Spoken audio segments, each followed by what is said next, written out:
Hello guys, and welcome back to my channel.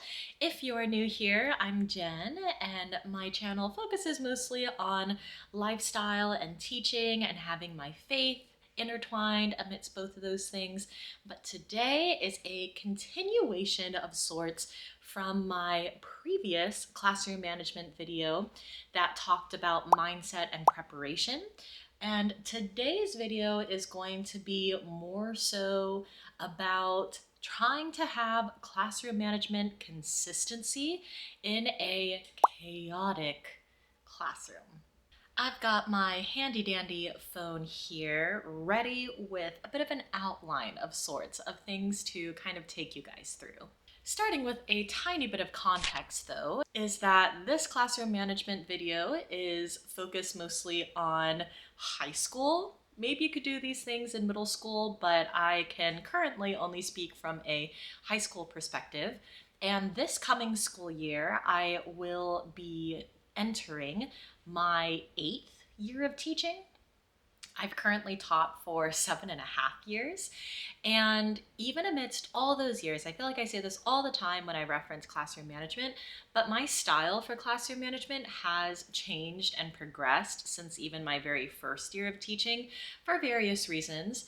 But I want to say that I have finally landed on a style that speaks well to my personality. So of course, even as I share this, I recognize that some of these things I share might not work for you or might not work for how your school does things. But if you are just kind of poking around the internet trying to find different ways people handle things like classroom management, especially in a very crazy classroom, then I hope that this video is very helpful for you. I am an English teacher and I have landed in a school that I really love, and I've been teaching 9th grade English at this school for the last 3 years. And any teacher can tell you that in order to teach the content, you need to have classroom management. I am currently speaking to what you can do as a teacher in that very boisterous classroom. Let's say that you have already established your classroom expectations, your procedures, you have explicitly taught those. And let's say that your expectation is that if students want to ask a question, they need to raise their hand before they ask a question. If students want to talk at all, they need to raise their hand to ask a question. Now, this is where it can even get really tough sometimes to differentiate among what you want to be like as a teacher, because I do tell my students explicitly the difference between like talking and raising your hand and asking a question, talking to raise your hand. Like, I do tell my students just outright that I'm fine if they wanted to like chime in and make like a quick comment, like I see what you did there, like telling me, or like if they have a really quick question to ask someone around them. Like, I was a student. I did those things all the time.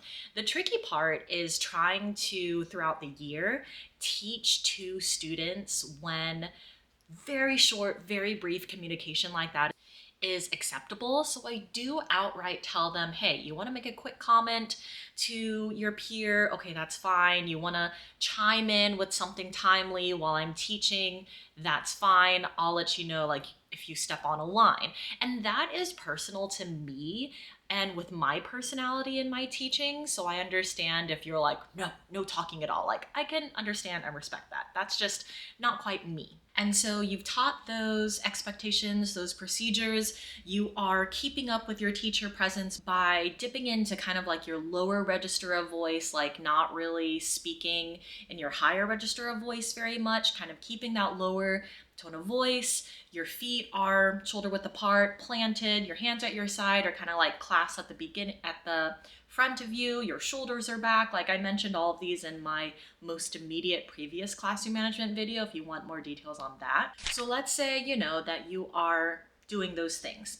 Now, let's put ourselves into the situation of being in a classroom and, you know, let's say that the beginning of the year timidness has kind of worn off a little.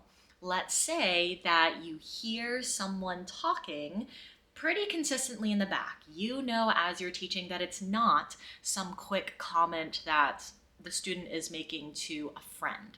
That is when you could use something like your teacher presence to kind of show that you hear them talking. And I do think that the best way to kind of show this is to move spots from where I was filming. I was just kind of sitting down, but I am going to take a chair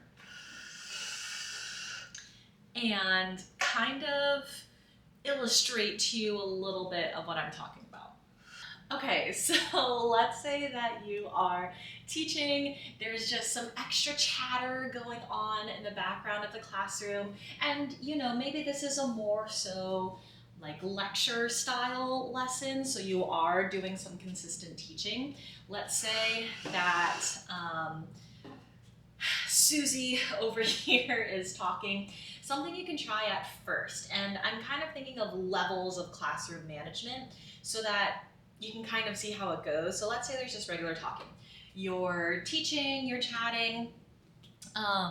Let's say that you kind of walk over to the student's desk and you like teach next to her. And if she's still talking, you kind of like tap her desk and keep walking around the classroom. That is a very like low level way to show like, hey, I see her talking, like tap her desk, like focus, like I'm talking. So let's say that there's just that small chatter. Let's kind of escalate it a little bit. Let's say that it's not just Susie who's talking, but it is multiple people, different conversations happening. At that point, you can go to one of your teacher spots where you are maybe at the front of the room and you do kind of like a pause for a second. For me, I would probably say something like, all right, everyone pause on the talking at this time. And you would pause. And then once it's quiet, you know, after you wait, you say, okay, I'm hearing lots of talking. We should not be having conversations while I'm teaching. I mentioned it's fine to make a quick comment, not a conversation. And kind of see how that goes, kind of like keep in check, keep them in mind that like, okay, comment is fine, conversation is not fine. And I know that every teacher is different. Like, this is just something that has worked for me and my personality and kind of wanting to give my students those boundaries and that freedom and kind of teaching them about what that looks like. So let's say that, yeah, that's little chatter. Let's say that it is, again, just one person. Let's say it's still Susie who is still having a conversation. Let's say that you're teaching.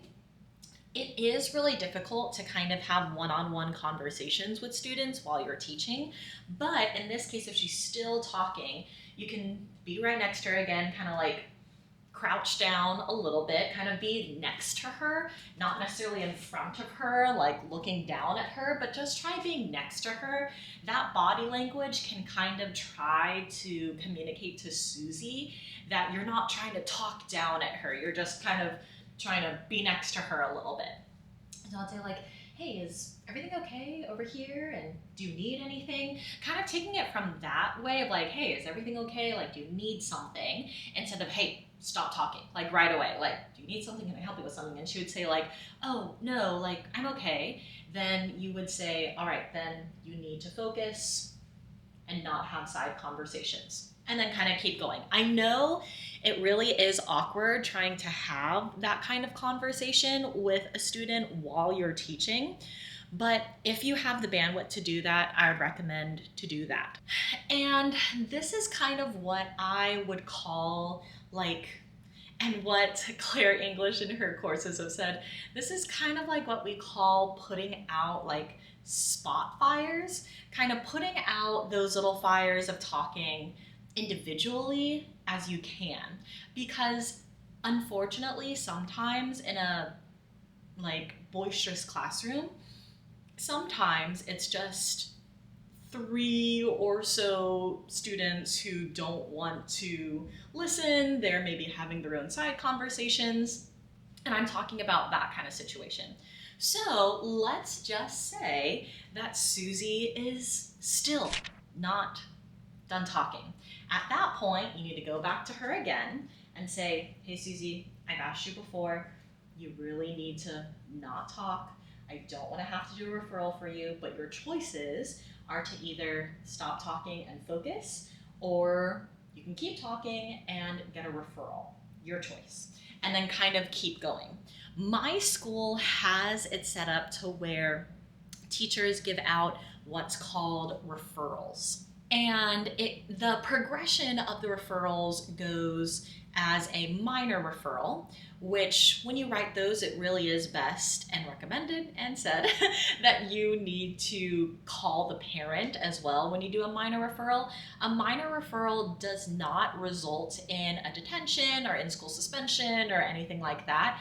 It's just a paper trail to show that your teacher had to talk with you about something one time or multiple times, and recording this as really basically their written warning. So that goes minor referral with a parent contact. Personally with me, I know teachers do things differently, even at my school. I like to try to have maybe 2 or 3, mostly 2 minor referrals before I go to the major referral, which does result in an in-school suspension or a out-of-school suspension, depending on what it is. So let's say that similar situation happens with Susie, and it's still the same class period, and she is still talking. I go back to her and say, okay, Susie, I told you those were your choices. You've made the choice by still talking to get a referral, so I will be writing a minor referral for your disrupting and talking during my class. And then just keep going and doing your thing. Let's say another worst case scenario that Susie still is talking even after you've told her that you're going to be writing a minor referral.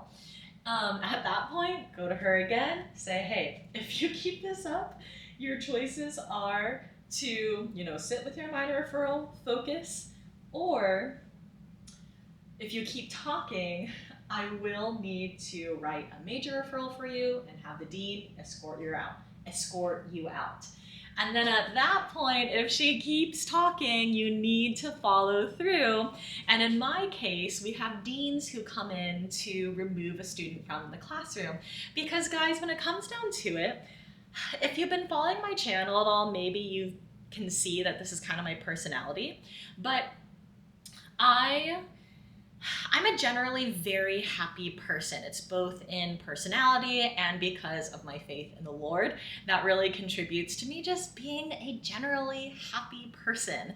I don't have a problem with confrontation, but my downfall in my general years of teaching is that I have sometimes felt badly about being a strict teacher, or like a teacher who gives out, in previous cases, demerits or like referrals.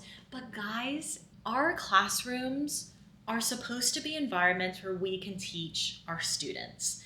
And it's not fair to all the other students who are not being disruptive.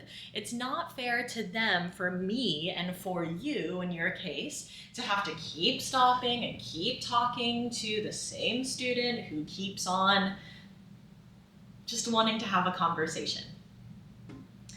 And so because our job as teachers is to teach our content, all things considered, if a student keeps disrupting class, that student does not deserve to be in the class the rest of the time. And I understand that every school kind of hierarchy is different. And I understand even in my school, sometimes the deans take a little bit to get there. Sometimes the deans are busy. You have to communicate to the front office when you make that front office phone call that you need a student removed as quickly as possible because they're disrupting the classroom. And to me, that's kind of the hierarchy of how classroom management goes. And that is in the overarching scenario of the spot fires of teaching, where it's just maybe a handful of students that are that way. And I will say, like, there are very regular consequences. So for me in the high school scene, that really does look like mostly talking that I deal with. I don't really, and like, there are times when I haven't had to break up a fight necessarily, but I have needed to de escalate conversations so that, like, it's a good environment. So, like, sometimes the consequence isn't even necessarily a minor or major referral. Sometimes the consequence can just be you ending class maybe a little bit early so that you can call up a couple students who are maybe being catty with each other or just being petty with each other, antagonizing each other. Call them up and try to facilitate a discussion as far as why those students are doing what they do.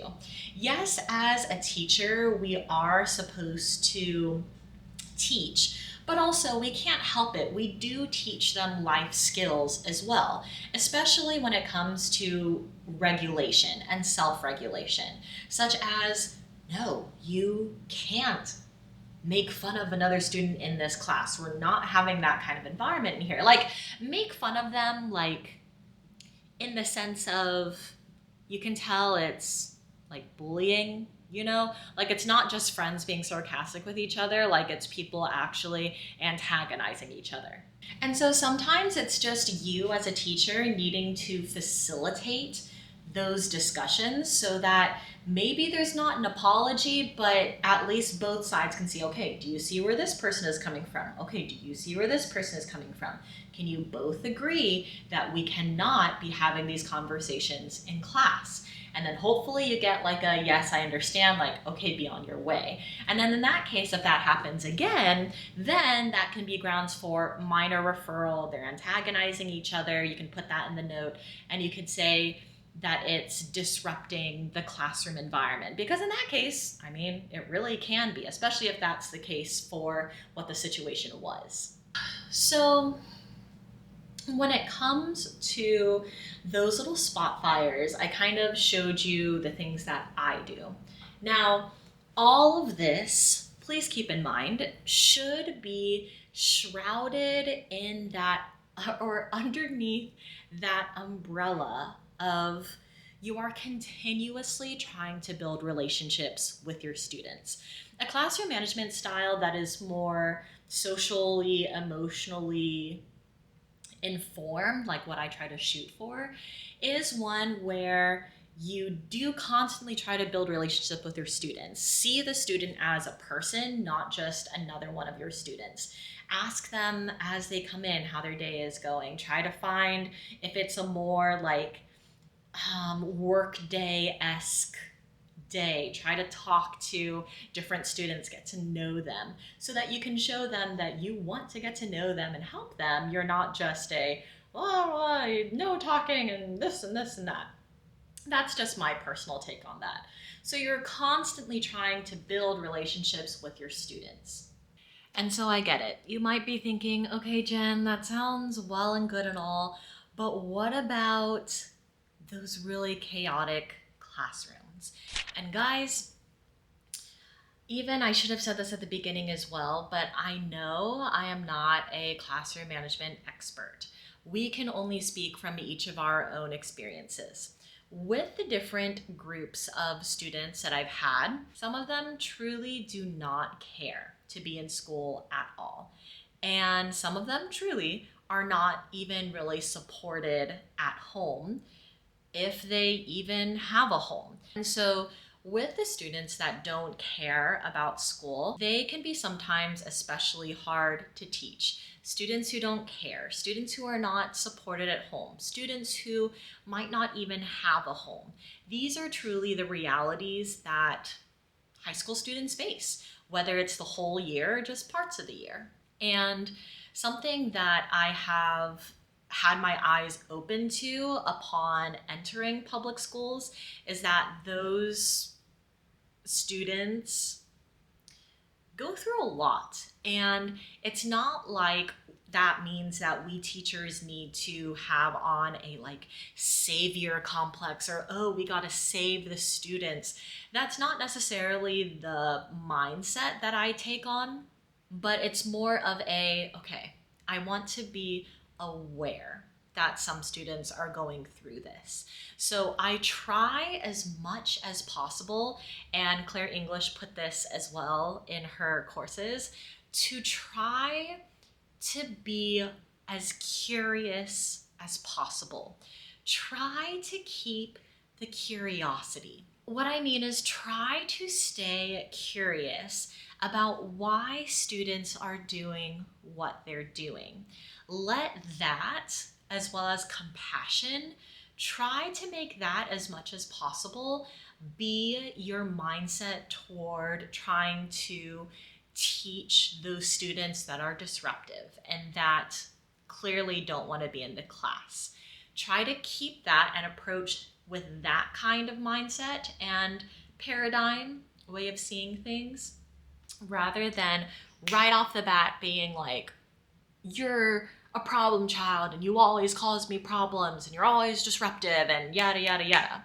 But there can be so many things that are underlying why that student is behaving that way. So with that being said, let's say that you have a lot of students who are boisterous, very loud.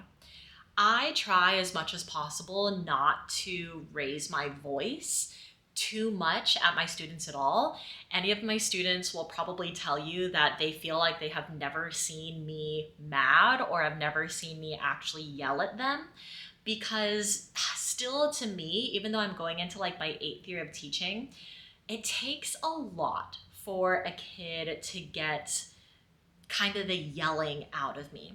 And even though I say yelling, I, in my opinion, truly do raise my voice at my students. Sometimes if the whole class is talking, all that kind of thing, yeah, you have to be like, all right, class, pause on the talking at this time.